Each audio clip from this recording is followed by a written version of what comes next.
Hello everyone, welcome to QA with Qasir. My name is Qasir Nadeem and I recently passed the ISTQB Foundation Level certification exam with 95%.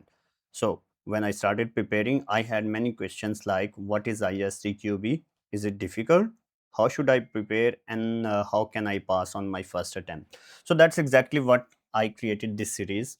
In this series, I'll explain every ISTQB topic in simple and easy English so that everyone can understand it even if you are completely new to the software testing.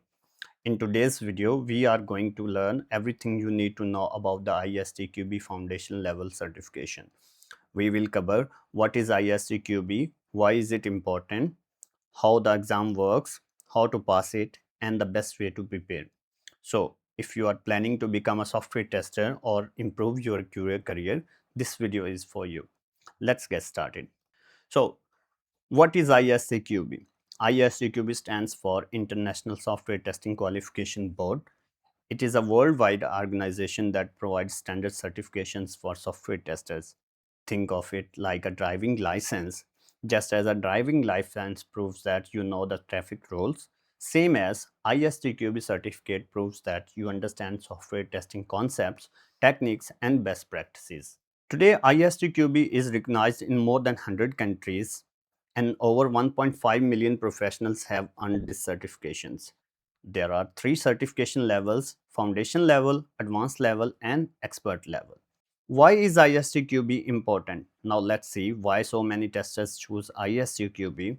First, it is recognized all over the world, so employers know and trust this certification. Second, it can help you get better QA job opportunities and grow your career faster. Third, it gives you a strong understanding of software testing concepts. Many certified testers also earn higher salaries than without certification. Finally, everyone on the team uses the same terminologies, making communication much easier. Now let's discuss the exam structure. The ISTQB Foundation Level exam have 40 multiple choice questions. You get 60 minutes to complete the exam.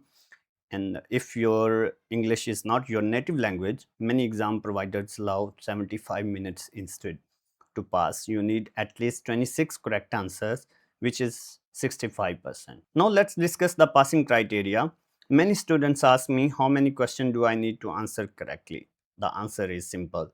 You need 26 correct answers out of 40. For example, if you answer 27 questions correctly, your score is 67.5%, so you pass. But if you answer only 24 questions correctly, your score is 60%, so unfortunately you do not pass. The good news is that you can retake the exam if needed. Now let me share the simple study plan that works. First, read the ISTQB official syllabus carefully because it tells you exactly what will be asked in the exam. Second, learn the important testing terms and definitions. Third, solve as many as practice exam as possible to become familiar with the question style. Fourth, join a study group or discuss concepts with friends because teaching other helps you remember better.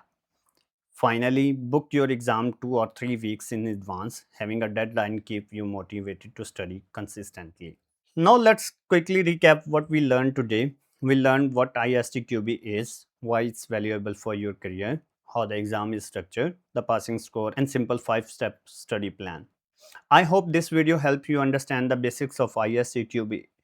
If you found this video useful, don't forget to like, subscribe, and turn on notification because in next videos we will explore the ISTQB advanced level in more details. Thanks for watching and I'll see you in the next video.